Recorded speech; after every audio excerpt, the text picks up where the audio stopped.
xaalad nololeed oo aad u daran ayaa xilligani waxaa laga soo sheegayaa deegaanka Garasbaale ee duleedka magaalada Muqdisho waxaana maamulka deegaankaasi warfidiyeenka maanta ay u xaqiijiyeen in tiro 50 ka badan gaar ahaan caruur ay yihiin ay u geeriyoodeen waqtiyadii ugu dambeeyay xanuuno kala duwan oo saameyn ku yeeshay kadib markii ay ka soo hayaameen abaaraha ka jira gobolada dalka taana ay qayb mug leh ka qaadatay xanuunadooda Cabdiraxmaan Maxamed Cabdi waa bari ayaa warkan si aan baqaadaya waxaa laga deerinayaa xaaladda nololeed ay ku nool yihiin qoysaska barakacayaasha ee ka soo hayaamay abaaraha ku dhuftay qaybo ka mid ah gobolada waddanka Soomaaliya ee soo micin badan ay soo gaaraan duleedka magaalada Muqdisho kuwaas oo ku sheegaya markaad la sheekeysatay xilligan dhibaatooyin kala duwan ay wajahayaan waxayna sheegeen in lagu guda jiro bisha barakeysan ee Ramadaan aysan haysanin waxay ku maarayaan noloshooda iyagoona tilmaamay inay ka dawarsadaan suuqyada magaalada Muqdisho waxayna intaas hadalkooda sii raaciyeen in sidoo kale ay u sii dheer tahay cudurro kala duwan oo soo wajahay caruurta ay dhaleen qoysaska markaad eegtid xaaladooda waxaa kaaga muuqanaya dhibaatooyinka xilligeena ay la daalaadhacayaan waxayna qoysaska isugu jiraan haween caruur sidoo kale dadda waxaana sidoo kale xusid mudan caruur ku naafooday abaaraha ku dhuftay gobolada waddanka Soomaaliya oo qaarkood lagu hayo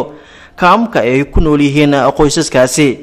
waxayna ka samaysan yihiin kaamka ay ku nool yihiin cooshado isla markaana aanay celin karin dhibicda roobka waxaana halkaasi maanta kormeer ku tagay gudoomiyaha degmada Garasbaale ee duleedka magaalada Muqdisho Cabdiraxmaan Garyare oo mid u wareystay xaaladda dhabta ay ku nool yihiin qoysaskaasi wuxuuna sheegay in wax laga xumaado ay tahay xilligaani in dhibaatooyinkani ay haystaan qoysaskaasi isla markaana waxa uu dhaliil u jeediyay maamulka gobolka Banaadir wasaaradda caafimaadka ee xukuumadda Soomaaliya in sida ugu dhaqsiyaha badan qoysaskaasi la soo gaaro gurmad bini'aadinimo oo degdeg ah barakacay meesha la Sablaale halkan waxay u bixiyaan kaamka Sablaale wada arkaysan dhibaato halkan waxa fadhiyo oday dariska meesha fadhiyo arkaysan wada camoola cid wax siisa ma jirta qof nafaqaysa ma jirta halkaas ay isku iska harsadaa muxuu ahay meel oo joodar ku jiifta ma haysto raashin oo cuna ma haysto biyo nadiif ma haysto daawo ma haysto waxaan ku jirnaa bishii Ramadaan oo barakeysaneed hada muxuu ahay cid wax siisana ma jirto waxaan ugu baqanahay hay'adaha samafalka ummadan dhibaataysan inay ka soo gaaraan waxaan leenahay maamulka gobolka Banaadir waxaan leenahay iyagana ummadan mas'uuliyadda ka iska gudoomiyaha gobolka mas'uuliyadda ay ku saaran tahay dadkaaga xaqiiqatan waa dayacday haddii ay kula tahay dadkan in aakhir wax laga weydiin waxba laga weydiin doonaa waxaan leenahay ummadan dhibaataysan ee sarfaadka ugu jirta oo arkaysan ilmahan baabaasan meesha wada fadhiyo cid soo gurmaysa ma jirto mas'uuliyadda ay ku saaran tahay aakhirina Ilaahay subhanahu wa ta'ala adoo wax ka weydiinaa waxaan leenahay ummadan laga soo gaaro waxaan leenahay dawladda federaalka Soomaaliya idan waxaan leenahay ummadan dhibaataysan waa ummadiini waa dadka aad xukumayseen waa dadka aad ku faanayseen waa dadka aad ku dhaarteen wax u qabanaysaan maanta cid wax u qabanaysana ma jirto cid wax u qabatayna ma jirto ugu dambeyntii qaar ka mid ah qoysaska oo la hadlay telefishinka Somali News ayaa waxay sharaxayaan dhibaatooyinka xilligan ay haysta waxa uu yahay jaajadu waa marka waxa meeshaas aanu ka bagtano qabriga meelka aasan ma hayno unug yar intay $50 ku aasishayna tan oo kala ma arkan walaalayaal afaraynu ku jira male shimbir haddii aruur qabato deemi dilay u baahan tahay walaalayaal una gaara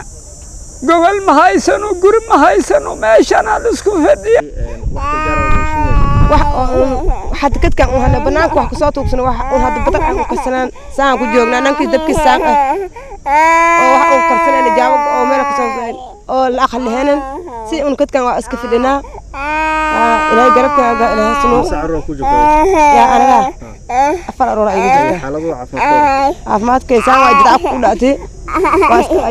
waxa lagu daaweeyay lagu waayay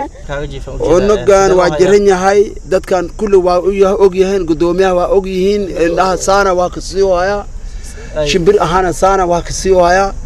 gacmaha malaha araba maqaha lugu qumi fiican ku soconay malaha markii saana dhaha markii kale dabka iga dhacay mana hore meeshan dib ku dhacay dhawaan ay ahayd markii wasaaradda caafimaadka iyo sidoo kale hay'adaha ka shaqeeya dhanka caafimaadka sida WHO ay shaaca ka qaadeen in xariga ay ka jireen ka hortagga cudurka jadeecada ayaa haddana waxaa sii kordhiya caruurta uu soo rinayo cudurka jadeecada gaar ahaan dadka ku jira xilooyinka barakacayaasha ee ku yaala duleedka magaalada Muqdisho. Cabdiraxmaan Maxamed Cabdi waa bari telefishinka Somali News Muqdisho.